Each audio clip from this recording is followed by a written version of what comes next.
lives are changed by history. We are one people, all of us. Leaders, politics. Nobody's ambition is what's the blood. I have fought very firmly. Natural occurrence, war, and the world economy. I belong to everybody, and I belong to nobody. ATN covers it all on ATN Politics today.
People. Mr. President, my people are under siege. I will place economic stability and confidence. To condemn this act and call for the immediate release of this minister at the Temple of Justice. On our broad access to our money will put in the bank.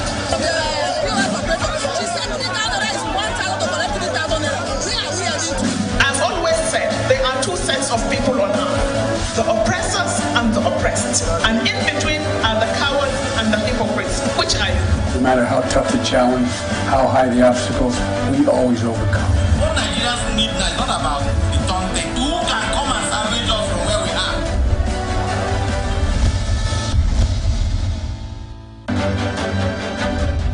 Representing people. Mr. President, my people are under siege. I will place economic stability and confidence. To condemn this act and call for the immediate release of this minister at the Temple of Justice. On our broad access to our money will put in the bank.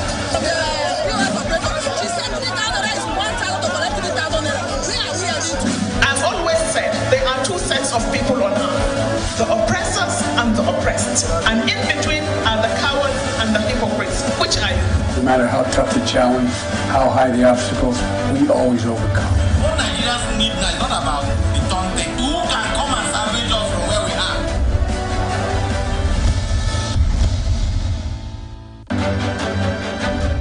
Representing people. Mr. President, my people are under siege. I will place economic stability and confidence. To condemn this act and call for the immediate release of this minister at the Temple of Justice. On our broad access to our money will put in the bank. People on earth, the oppressors and How tough the challenge, how high the obstacles, we always overcome. What Nigerians need now is not about the turn thing. Who can come and salvage us from where we are?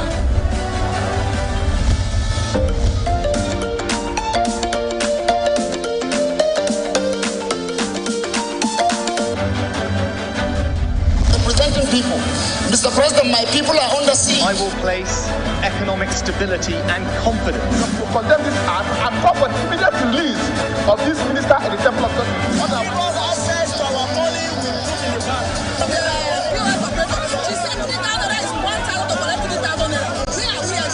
as always said, there are two sets of people on earth, the oppressors and the oppressed. And in between are the cowards and the hypocrites, which are you? No matter how tough the challenge, how high the obstacles, we always overcome. What Nigerians need now is not about the turn thing. Who can come and salvage us from where we are?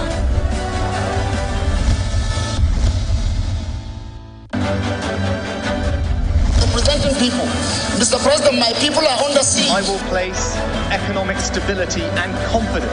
To condemn this act and call for the immediate release of this minister at the Temple of Justice. On our broad access to our money will put in the bank.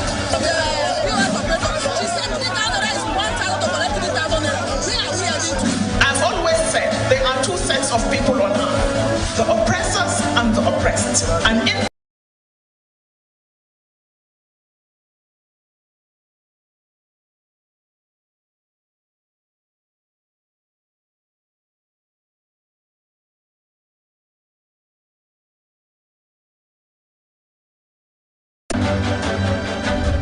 Representing people.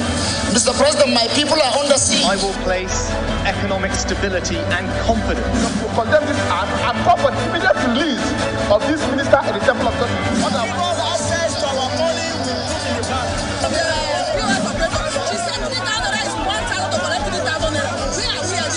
I've always said there are two sets of people on earth, the oppressors and the oppressed. And in between are the cowards and the hypocrites, which I No matter how tough the challenge, how high the obstacles, we always overcome.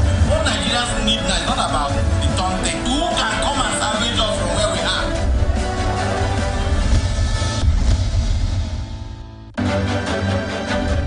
Representing people. Mr. President, my people are under siege. I will place economic stability and confidence. To condemn this act and call for the immediate release of this minister in the Temple of Justice. Access to our money we put in the bank.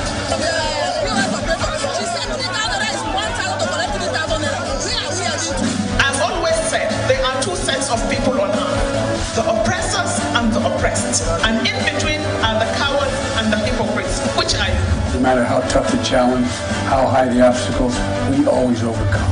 What Nigerians need now is not about the taunting. Who can come and salvage us from where we are?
People into the country illegally. That is amazing. Honorable human trafficking. Honorable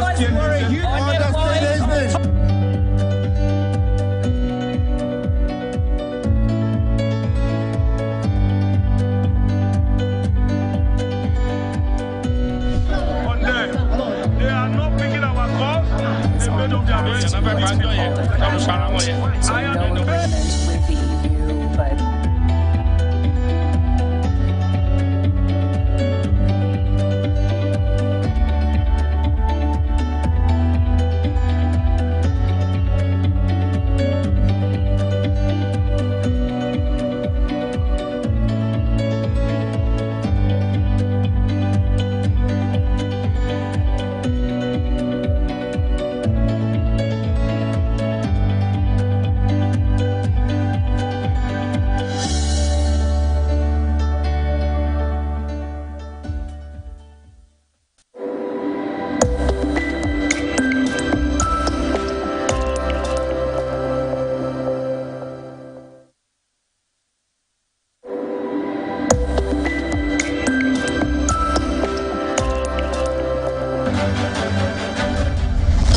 People.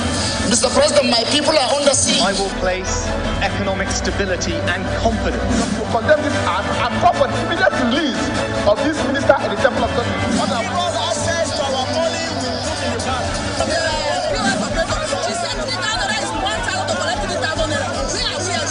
I've always said there are two sets of people on earth, the oppressors and the oppressed. And in between. Apologies for the break in transmission, but we are back to you and it's time to have open conversation, everyone. And let's start from Bayelsa State. Justice Iyang Eden, a court of the Federal High Court in Abuja, has dismissed the suit seeking disqualification of former Petroleum Resources Minister Timi Silva from contesting the November governorship election in Bayelsa State. The suit is suited against the All Progressive Congress Independent National Electoral Commission, and Silva was thrown out for want of merit. In a judgment on Tuesday, ECO held that the plaintiff, Honorable Isikima Obumade Johnson, failed to establish issues raised in the suit to warrant the disqualification of Silva from the governorship poll. Among others, the judge held that the plaintiff failed to establish the allegation that the APC did not conduct a lawful primary election that produced Silva. He said, from the uncontroverted independent report of INEC, it was clear beyond any doubt that the valid primary election was conducted by APC and monitored by the electoral umpire as required by law. The judge dismissed police reports tendered by the plaintiff, which claimed that APC did not conduct a primary election. ECO said the purported police reports were worthless and product of illegality because police were not mandated by any provisions of law to do what they did in favor of the plaintiff. The judge, among others, faulted the police report for not being on police letterhead papers to give it a semblance of originality, while he also said that the duty of police at primary election is to give election safety to election materials and voters. Besides, Justice ECO held that most of the documents brought by the plaintiff were done through the back doors in disregard to the well-known established procedures. Also, the court rejected the suit because it was not instituted within 14 days. The subject matter occurred when it became an academic matter, adding that since the court is not an academic institution, it would not dabble into such a matter. All right. Zoe, this is one of those times you ask yourself, what is intent behind an action? Because clearly, APC approved Silva to be on the ballots. That is not in doubt. Clearly, INEC is also saying that, oh, there was some form of shoddiness when the primary was conducted. Now, when you go to court, like they say, it's important to present the judges with authentic information on what they need to do. Because in the absence of that, you leave them with no option. I'd like to quickly bring you in with all of this conversation.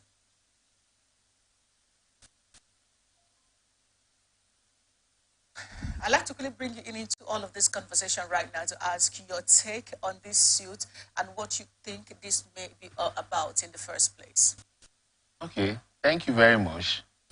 Well, it's not clear the person who sued, whether it's of APC or PDP or an ordinary citizen who just want to get something right. That being said, these days, why it is good to use the courts as a process in a democratic endeavor, whatever.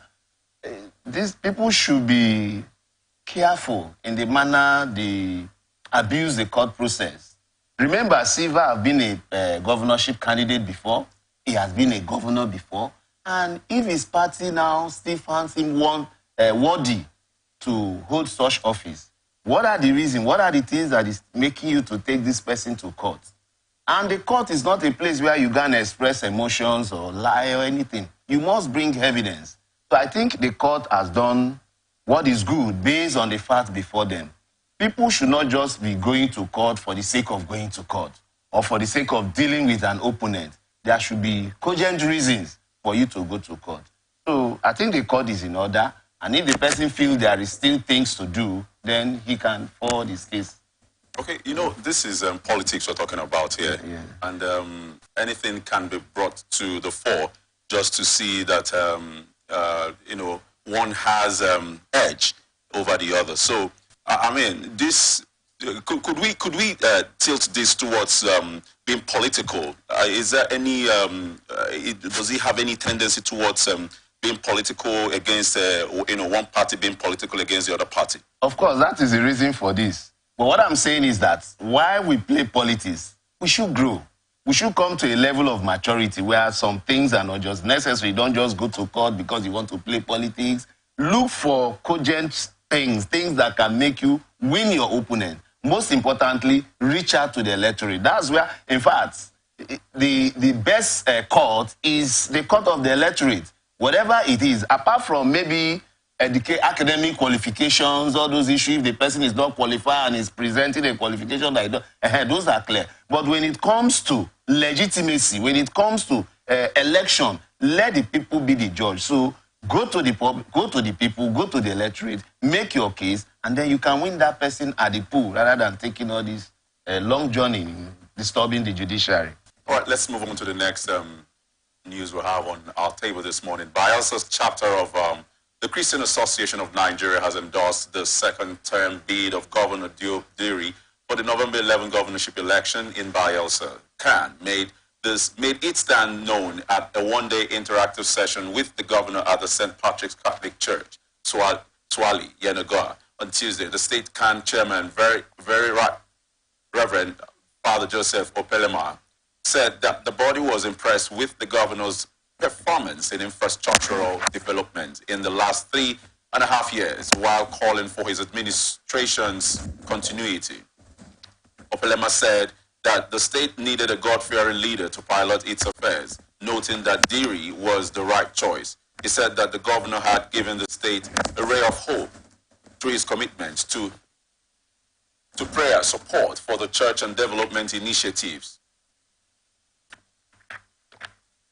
The cleric said that other areas included his commitment to prompt payment of salaries, pension, and gratuities, as well as construction of the 3 senatorial roads, among others. He, however, said that all the contenders in the election were brothers and sisters, while urging them to shun violence in the electoral process and allow the electorate to choose who to lead them. Diri said that the gesture was a motivation to do more and enjoin members to vote for the People's Democratic Party in the forthcoming governorship election to enable him consolidate on his achievements. Do we say at this point that when you have when you have the religious leaders to saying good about you, is that a complete? Is that to say that is a complete confirmation or approval that this is the right person to govern the state? Not at all. Not at all, in the sense that first we have to ask the question, what is the motive of this religious group? And what criteria that qualifies them to speak in this direction? Okay. They have taken a partisan position as far as I'm concerned. And that is not what the religious body stands for. The religious body, while they are speaking, they have the supporters of the other candidates in their fold, in their churches. So they should not take a partisan. They are just being political. In fact, they should just join the PDP and speak in that direction. People should know their functions in society. See, we need to organize society. Organizing society means people should know their boundaries. The religious body should, yes, they talked about non-violence. That is their role. That is what they should do. They should talk to their people to work within the laws of the democratic process, churches again. Because you have taken a position against my candidate. So I don't think it's fair for CAN to come up with such. If they have a good relationship with the governor, that's fine.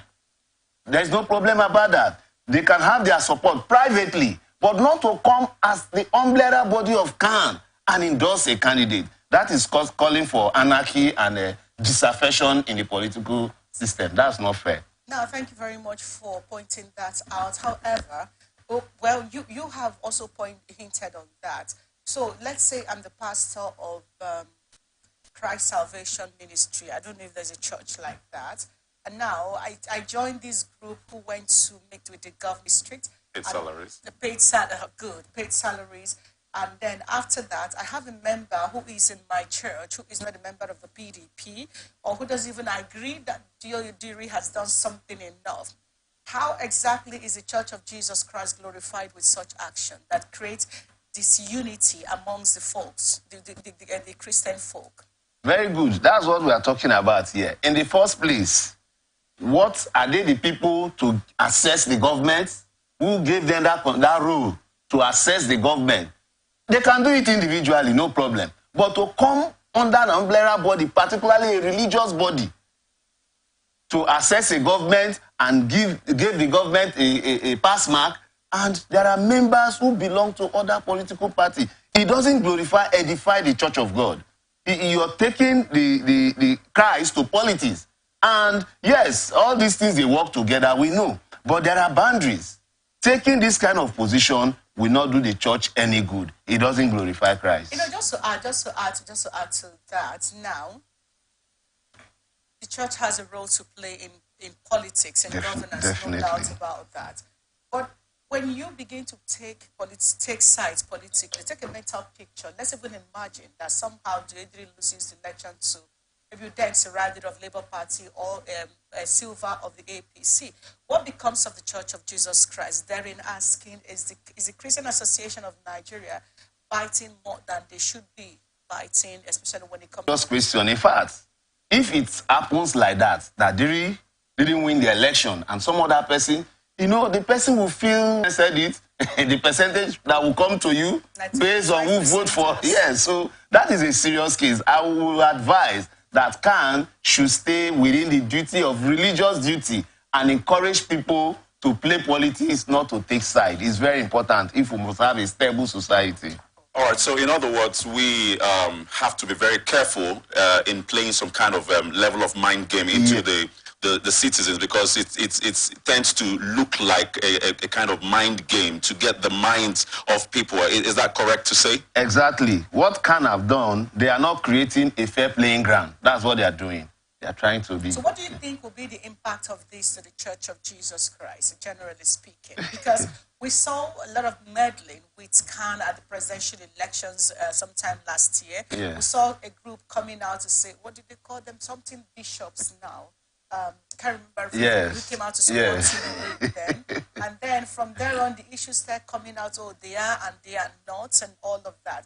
Now, if you put this side by side and imagine that it's an Islamic group came to endorse the governor of a state, and if you put that side by side, what it will look like? So I want to ask again, what is the impact of such action to the Church of Jesus Christ?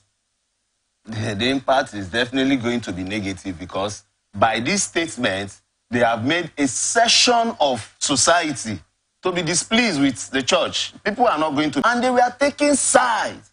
And you know that the Christian body or the CAN is a very strong group that has a lot of influence on citizens. So the other person who is a Muslim candidate will also look for a way to get support from the Christian. So he has to create an imaginary or emergency bishops who doesn't exist to take over. By so doing, the Christian body is setting confusion in the body of Christ, which is not too nice. Okay, to whom it may concern, that much should be clear now. The Independent National Electoral Commission on Tuesday have released a timetable for the conduct of Edo and Ondo State's governorship elections. INEC, in a statement signed by Sam Olumekun, National Commissioner and Chairman, Information and Voter Education Committee, said the Edo governorship election will be held on Saturday, 25th September 2024, while a similar election will be conducted in Ondo State on Saturday, 16th November 2024. He gave further details of the processes that will precede the elections. On the Edo election, he said party primaries will hold from 1st to 24th February 2024, while the submission of the list of the nominated candidates via the online portal will start at 9:00 a.m. on 4th March 2024 and close at 6:00 p.m. on 24th March 2024. On the governorship elections, he said party primaries will be held for Ondo State, will be held from 6th to 27th April 2024, Well, the submission of the list of nominated candidates via the online portal will start at 9 a.m., 9 o'clock a.m. on 29th April 2024 and close at 6 o'clock p.m. 20th May 2024. For Edo State, the final list of candidates will be published on 23rd April 2024, while the campaign in public by political parties commences 24th April 2024 and ends 24 hours prior to election day on 19 September 2024. While the Ondo election, the final list of candidates will be published on 18th June 2024, while campaigning in public by political parties commences on 19th June 2024 and ends 24 hours prior to election day on 14th November 2024. The Commission appealed to political parties and candidates to note that the activities in the timetable, not the activity in timetable for strict compliance. So every day, well done to INEC first and foremost. And every day we see it in the news and we hear that the same people who conducted the 2023 elections that is being adjudged as maybe the worst election so far by political pundits and international community and what have you. We have them planning to host in November 2023 by elections. We have them hosting the off-cycle election for in the Ondo and Edo State. If you look at the indices surrounding these two states, the fight between the deputy governors and their deputies, and put that side by side with the outcome of 2023 elections so far, if nothing is done to check the exercise of the election umpire that a lot of people have listed, and when there are still no answers, and we're moving on like nothing is going on. So now, if nothing is checked of all of these excesses, paint a picture for us what we're looking at in 2024. Well, like you said, let's congratulate INEC for this whole step they are taking. And again, when you say the INEC, a lot of people are talking negative about INEC, whatever. It depends on which side of the divide. There are those who appreciate INEC and they think what they have done is quite very well. But what we are going to do here is to advise INEC. Number one, follow the rules you have set for yourself. Very important. See, the politics is like, there's what they call games theory, propounded by Bill Dudley. He said, the politics is just like a game where you have footballers, team A and team B. You see the referees at the side and at the center. If every person play according to the rules, you see, at the end of football, everybody the losers, the winners, there is no quarrel. Everybody goes home because they know they have played according to the rules. So INEC, as an umpire, should play according to the rules. Follow the rules you set for yourself. Once you follow the rules you set for yourself, you make it easier. You make people develop confidence and trust in the system. This also goes to the politicians, and the political parties. Now the timetable is out. The procedures are there. Follow the timetable. Because in election, it is very paramount to follow the Electoral Act, especially dates are sacrosanct in an election. Follow those days, those timeline given, so that other parties will not take advantage, taking you to court. So we are just going to advise in this particular story that every party involved, both INEC, the political parties, the candidates, the citizens, play according to the rules. Let's follow the rules, and then we'll have a better elections system in Edo and on those states. Thank you. All right, sir. Then looking at the feelings, the impact of the elections, the previous, the concluded elections already. I'm talking about the February elections, and then the impact of the results. When I say the impact, the way it went down with people. Do you feel that there's going to be a reasonable turnout as we prepare for these elections? Anyway, it also depends, because those who feel bad about the outcome of the last election may be discouraged. But those who feel happy, those who won elections, and they will be enthused, they will come out and they will vote. So it depends on which side of the divide you have. But going forward as a nation, INEC and politicians should create an atmosphere to build trust and confidence in the system. Don't come out with an election result or outcome that frustrates a reasonable number of the country. That is not good for our democratic process. short break, everyone. When we come back, we have more conversation coming to you, speaking politically, but that will be after the break. Representing people. Mr. President, my people are under siege. I will place economic stability and confidence. To condemn this act and call for the immediate release of this minister at the Temple of God. Access to our money to put in the bank.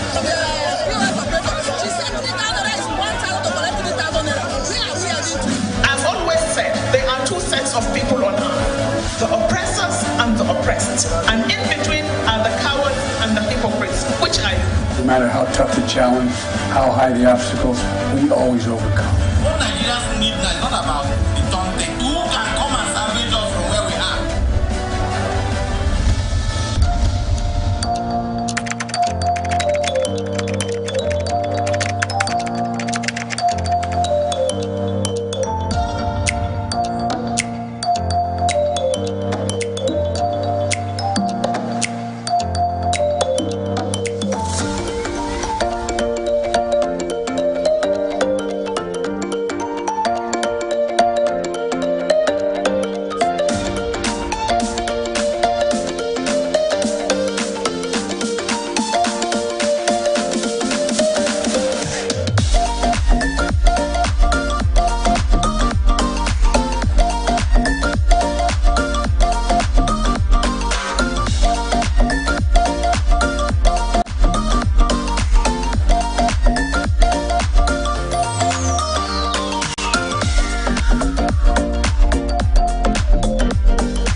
People. Mr. President, my people are under siege. I will place economic stability and confidence. To condemn this act and call for the immediate release of this minister at the Temple of God. Access to our money to put in the bank.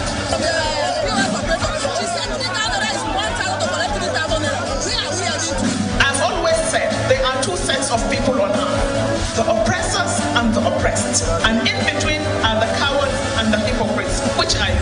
No matter how tough the challenge, how high the obstacles, we always overcome. What Nigerians need now is not about the taunting. Who can come and salvage us from where we are?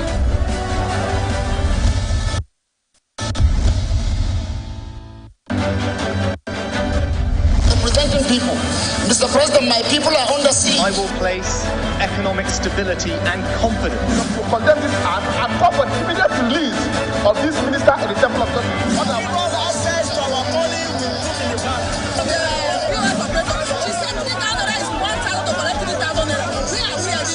I've always said there are two sets of people on earth, the oppressors and the oppressed. And in between are the cowards and the hypocrites, which are you? No matter how tough the challenge, how high the obstacles, we always overcome. What Nigerians need now is not about the taunting. Who can come and salvage us from where we are?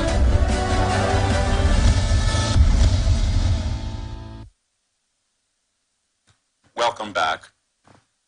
Federal High Court, Abuja, has restrained the Ondo State House of Assembly from impeaching the Deputy Governor, Lucky Aiyedatiwa, over alleged gross misconduct. Justice Emeka Nwite gave the ruling shortly after Aiyedatiwa's counsel, Kayode Adewusi, moved the ex-party motion to the effect. The judge also restrained Governor Rotimi Akeredolu from nominating a new deputy governor and forwarding same to the lawmakers for approval pending the hearing and determination of the substantive matter. Justice Nwite held that after listening to Adewusi, he was of the view that the interest of justice would be met by granting the application. The embattled deputy governor had in a motion on notice sued the Inspector General of Police and the Department of State Services. Others are Governor Akeredolu, Speaker of the House of Assembly, Chief Judge of Ondo State, and the House of Assembly as first two sixth respondents, respectively. Justice Wite, who granted all the reliefs, adjourned the matter until October 9 for hearing. We're going to see a kind of drama play out of this. It's like the table is beginning to turn round now. The deputy governor is supposed to be sued for gross misconduct, but here is the deputy governor now turning the whole table around and is beginning to sue those that are supposed to be asking him questions. How do we explain this? Well, to start with, in this kind of situation, it's governance that suffer, and it is the people that suffer. Now, I think we just have to give credit to governors and deputy governors in Rivers State so far. These issues are not there with our past governors and their deputies. But it's becoming a common thing in Nigeria, where governors and deputy governors, I would say that deputy governors should know their role. They should stay within. And you don't bring politics, you know. Every person should know. It's very important. Know your role and stay within the confines of your role. Now, when there is role conflict, there should be a mechanism to resolve. This is your deputy.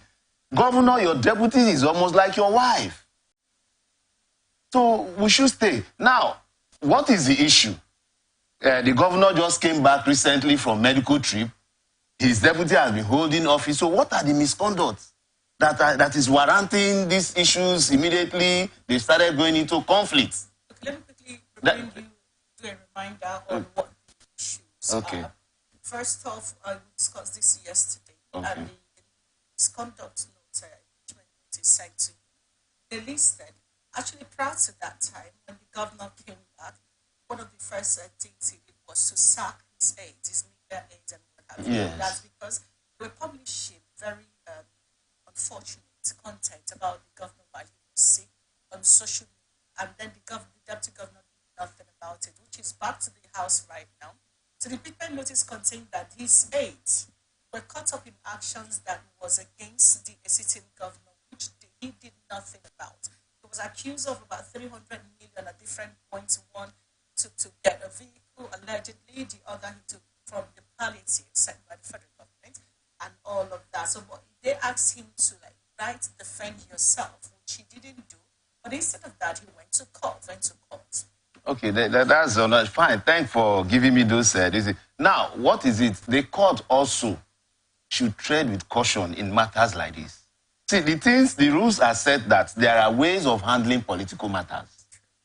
Political impeachment is part of discipline in the political process. So if the deputy governor is found wanting, he should be given a fair hearing, an opportunity to defend himself. And if the House of Assembly have called him with such query from the governor, and he has refused to honor such invitation to defend himself, then the House of Assembly have the right to impeach him. So that's what we are saying. The judges, they are in the country.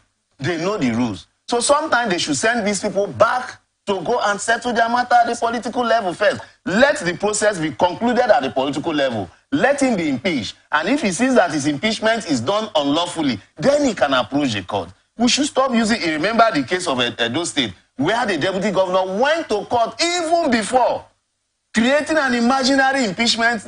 Meanwhile, if investigation showed that he is even the one trying to disrupt the politics, and he ran to court. Sometimes we go to court to deceive the judges. Of course, the last court judgment shows that the court is aware of what you're doing. So some of these things, the court should send the litigants back. Go and complete your political process. Impeachment process is part of the disciplinary process in a political district. If you have misconduct as a political office holder, if they are found, evidence are there, the House of Assembly have the right to impeach you.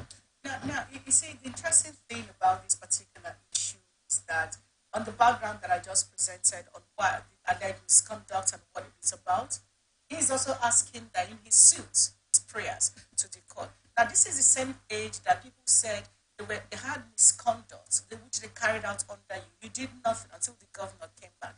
Put all of this side by side, and we just talked about INEC releasing the date for Edo State and Ondo State election in 2024. Just begins a few months down the line. With all of this, you talked about the interest should be about governance and all of that. So if you put this side by side in those states, on those states, and they're having similar issues, paint a better picture for us what governance would look like, what these men still in, or are still in office and after. Well, to start with, the issue of reinstating his staff is an administrative issue. I'm not sure if it's something the court will handle. It's an administrative issue. And if that power falls within the purview of the governor, he has a right. You can't force him to do that. He can hire and fire. He's the one that hired those people for you. So he has a right. That's one. Then secondly, I know this whole thing, yes, politicians will come, misconduct, that. It all boils down to political interests. You can see Ondo, Edo, elections are coming up. So the deputy governors are interested, probably. The deputy governors are probably interested in the governorship office. And probably their governors have other people in mind. This is where the whole thing is. And when, of course, you know that when two elephants fight, it is the grass as well. So it's not good for governance. Politicians should be able to organize themselves in such a way that they express and display maturity in harmonizing their interests, in resolving their conflict of interest in the political process, so that it will not affect governance negatively.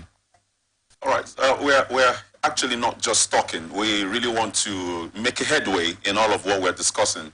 I mean, getting back to the court, we understand that the court, the court knows exactly what they are there for.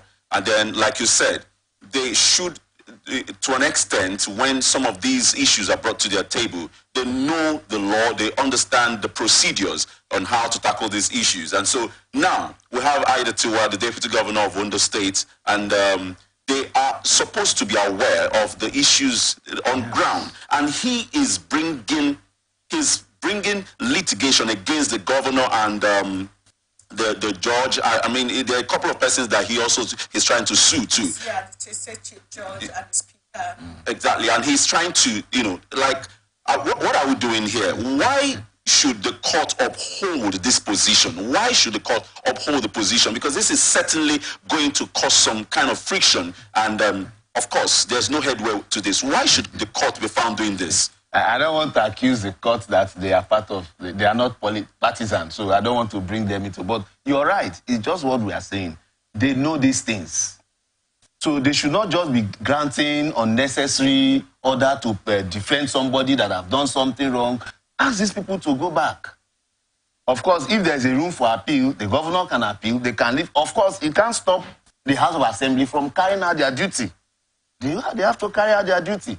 You can imagine him going to the extent of even suing the chief judge. that's an interesting thing. And the speaker of the House of Assembly. It still goes back to people should function within their rules. And then, for the court, look at these cases when they come. If they are political, tell the parties, go and settle your case. There are laws there. Follow the laws, and you don't have to make things difficult, because at the end of the day, it is the citizens of these two states, Edo and Ondo State, that are suffering from all these elephant fights. All right, thank you. Now, the biggest issue in Nigerian news, that's Chicago State University. This time, the former governor of Ebonyi State and Minister of Works, that's David Umahi, says the unwholesome attention being paid to demands for the release of the academic records of President Tinubu by the Chicago State University, and considering the president's performance throughout his public life shows the character of an A student. It is unwholesome. Now, he said the minister said this President Bola Tinubu is a man who is the answer to the prayers of Nigerians to God.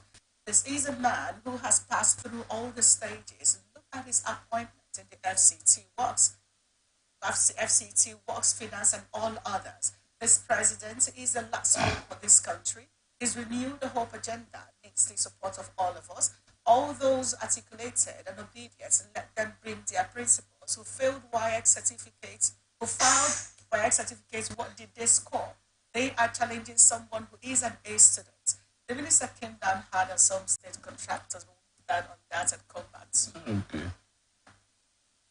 So, because people are questioning President Tinubu's certification, so that means that their principles, Obi and Atiku, didn't pass WIAC, or their WIAC was poor. And because Obi, and allegedly, according to Mr. David Maher, and because Obi, according to him, that is, Obiano Atiku's work were poor, shouldn't ask of the president's results.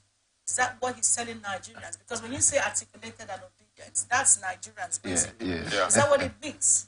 Well, it depends on this. Once it has to do with political interest, it depends on where you stand in this matter. No, I'm coming. Sorry, sir. This matter right now. Yes. Like I said yesterday, this is beyond APC, PDP, and politicians. Yeah, we'll get there, but we are talking about Nigerians. Yes, we will get there. Yeah. Now, first and foremost, I want to say that whether the obedience, the articulated, the jagabans, this issue, this Tinubu certificate issue, first and foremost, is an indictment on the Nigerian politician. Secondly, it goes to show the lack of the failed public service system.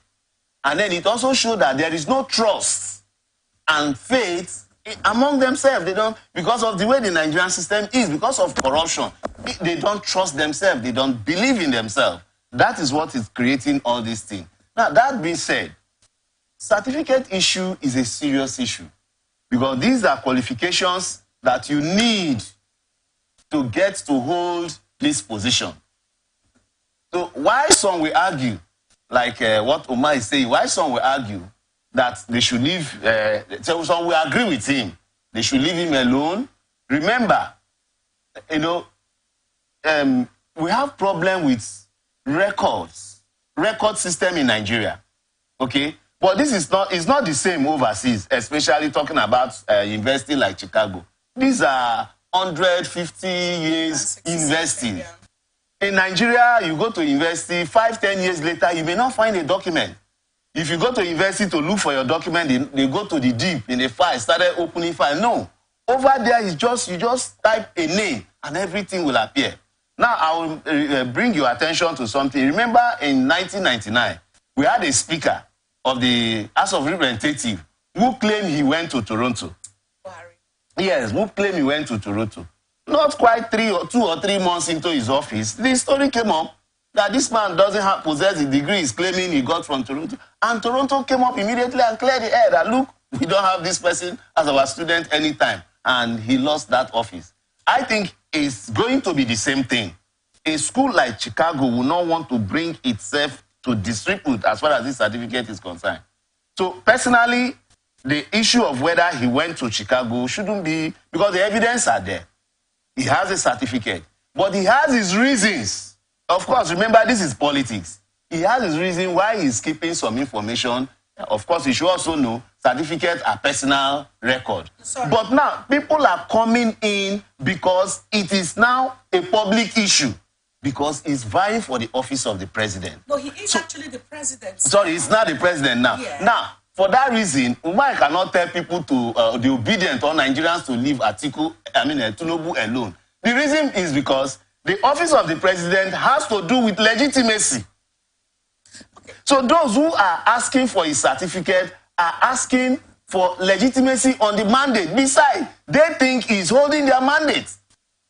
So anything they have to do to prove legally before the court to show that this man does not have the mandate of the people, this man is not even qualified to have the mandate of the people, they will do it. So Omar cannot advise Nigerians who are articulated obedient like that. He's saying it because of he's benefiting from it. He will do the same thing if he's on the other side.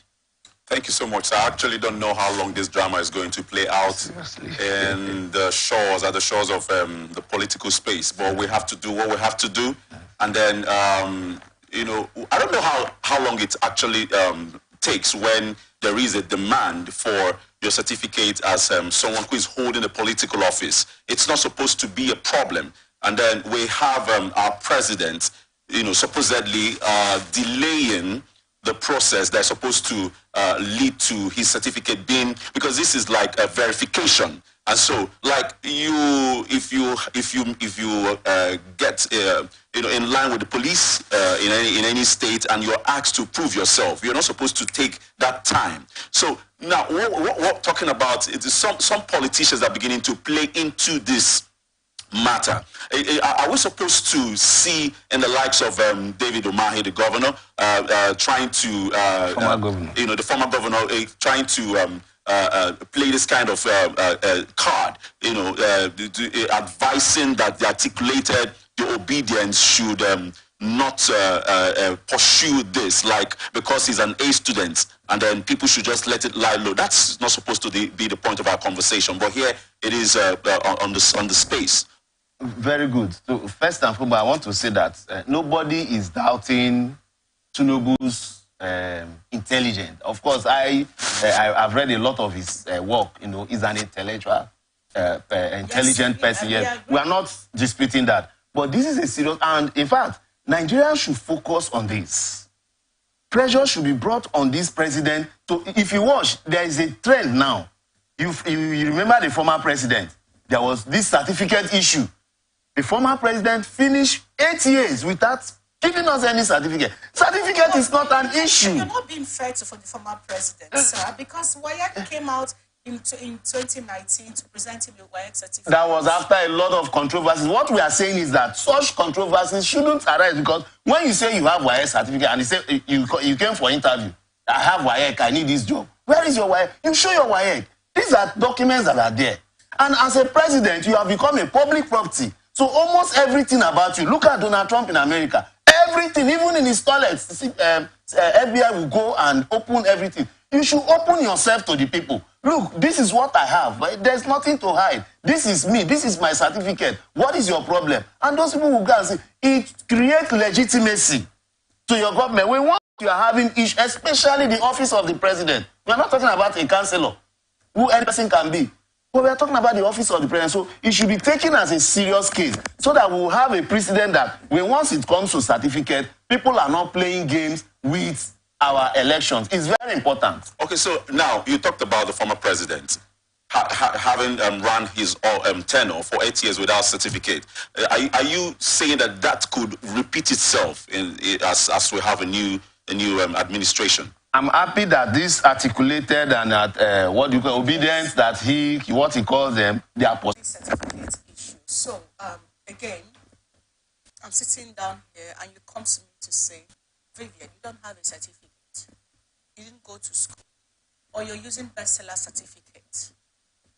And I know that you're wrong.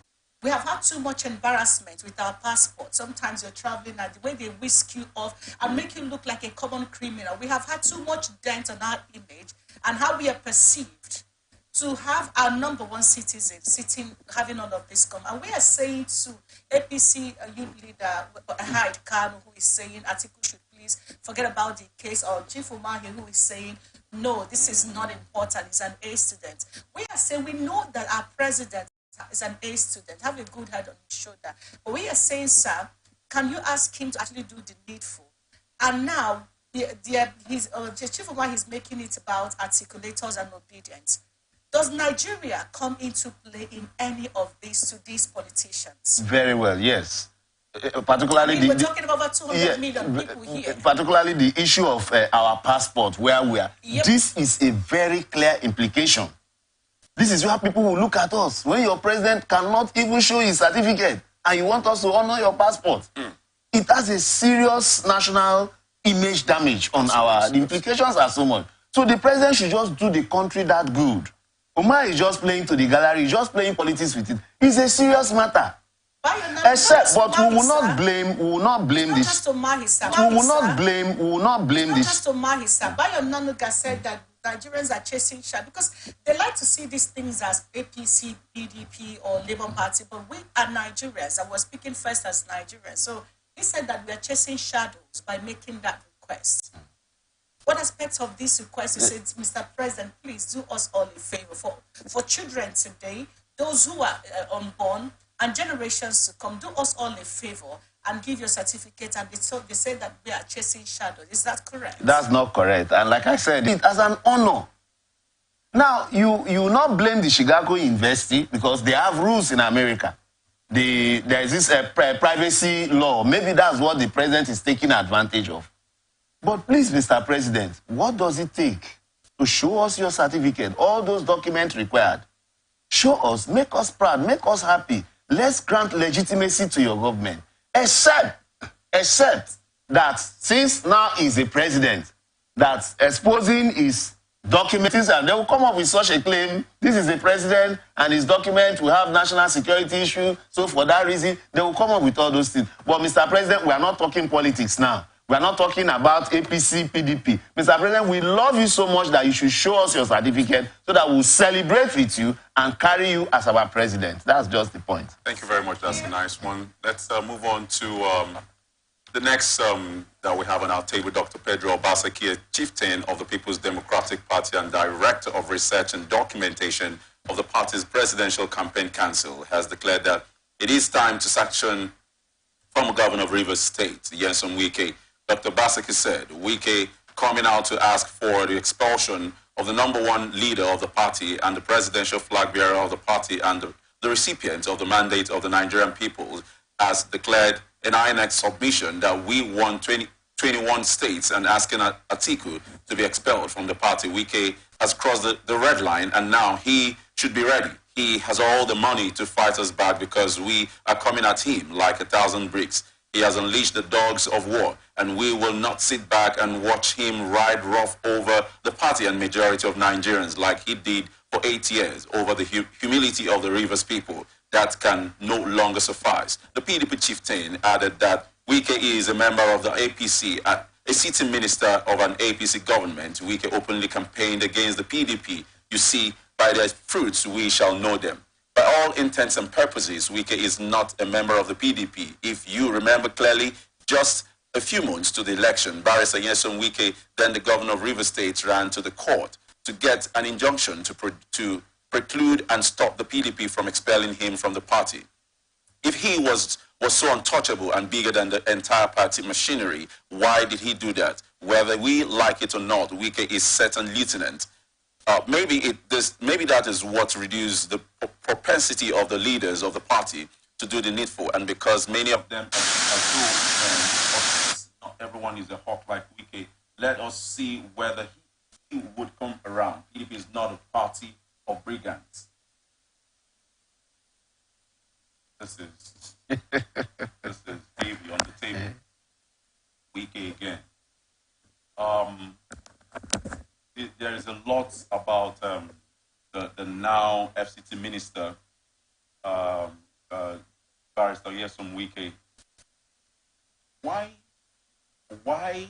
on earth can we explain? How do we explain how we got to this point where Wike is now asking for the expulsion of the presidential flag bearer? What do we make out of this? Let's hear you advocate to this, sir. Well, to start with, we political scientists are still trying to conceptualize the kind of politics Wike is playing. We are finding it very difficult to put it in context and give it a concept to explain as political scientists, by the way. However, first, let's start by saying that parties and party constitutions are supreme over members of the political parties. Parties and political party constitutions are supreme. Now, that means party can suspend their members, any area members, the party can suspend. But this Wike issue, let's look at it from a political historical perspective. Remember, in 2015, there were some northern elders of the party, northern leaders of the party. I'm talking about the likes of Babangida Aliyu and the rest of them. They played anti-party. They work against a sitting president openly in the person of former President Goodluck Jonathan. Yeah. And then nothing happened to them. There was no sanction, there was no suspension, nothing. I think Wike is following the precedent they have set. Okay. Be that as it may. Okay, hold on. Because this is a dimension to this conversation that no one have really bothered to take into consideration. Yes. If I get you correct, what it means is that if anybody like Obaseki has been threatening the former governor of Rivers State at every opportunity he got, so if anybody is going to say, oh, Wike should be suspended, you're looking at the PDP need to start from the initial. Goodluck Jonathan is still a politician, it means that, oh, if these people did it to a sitting president, can you start suspending these people? Let's really begin to take you serious. Is that your direction? Yes, that's the direction we are taking. Okay. But however, at this point now, with the issue of Wike's suspension, elections are over. Party politics are over. What we are now is governance. Now, Wike has been appointed into the federal cabinet. Okay? What is important now is providing dividends of democracy to his people and serving Nigerians by helping the president to actualize his Renew Hope dream. If Wike is achieving this, I don't think his suspension will be a relevant thing to Nigerians, but to PDP. Now, PDP should trade. Again, we should ask the question, at this point in time, is suspension necessary? To me, it looks like medicine after death, because everything that Wike would have, they would have stopped him to do in the course of the elections are over. He has caused the damage. Now, don't forget, this Wike also is, in fact, I call him the strong man of Nigerian politics. In Rivers State, he has all the political offices, from governor to House of Assembly members to senators, and all the rest. You want to suspend a man with such political resources? I don't think PDP want to lose Rivers State. So PDP have put themselves in a tight corner. Now, the big lesson to learn in all of this is that in Nigerian democracy, this particular case shows that we have strong men and not strong institutions. So there are a lot of things the party will lose at this point to remove, suspend Wike, because of course you know him. If you hit him one, he will hit you 100.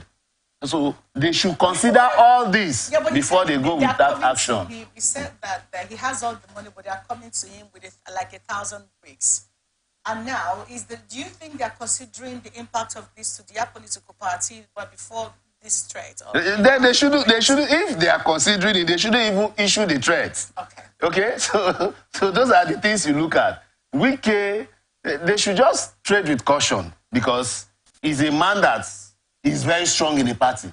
He's even going to create a factional. It can lead to a factional group of the party, because he has a lot of supporters. He has former governors, former ministers, even present serving senators and also behind him. So they have to put all this into consideration before going with a fight with Wike. A fight with Wike is a serious fight. Basically, wrap up from this with the Senate President Godswill Akpabio saying the redesigned Naira note introduced by former Central Bank of Nigeria Governor Godwin Emefiele just before the last general election was aimed at disrupting the conduct of the polls. The Senate President was speaking on the floor of the Senate on Tuesday during the screening of Olayemi Cardoso, nominee for the position of CBN Governor, and 4 Deputy Governor nominees for the Apex Bank. Akpabio asked Cardoso if he would also meddle in politics like his predecessor. The CBN Governor, will you uphold integrity, steadfastness to resist when politicians come to you to join the presidential race and display your posters, even as a sitting CBN governor in political conventions? Will you rush to display your profile electronically at political conventions while sitting as a governor because politicians have told you that you have enough money in CBN to do it? And he said, don't forget the fact that the money in the central bank isn't for you. Will you have the courage to resist the temptation to listen to politicians and throw your heart into the ring and go back to your office and sit as CBN governor? Will you rush to sabotage the election in Nigeria by going for new notes 2 days to the election, when no country in the world changes new notes within 1 year? You do your own in 14 days or 11 to see how you can sabotage the election in Nigeria. What do you think about you is driving us with this one? Well, to start with, it's very good that Akpabio asked those questions. Yeah, he went for the kill. Yes, it's very good, but Nigerians also have a question for Akpabio. Okay. The question is, what prayer point did he send to the Senate members when they were going on? Oh my God! That's what we're talking about. Yes, he should also answer our question. Akpabio should also answer our question. But on a serious note, though he hits the target. it was very unfortunate what Emefiele did in the last election. It was not necessary, considering the sensitive position. Mr. Governor, you are the governor of Central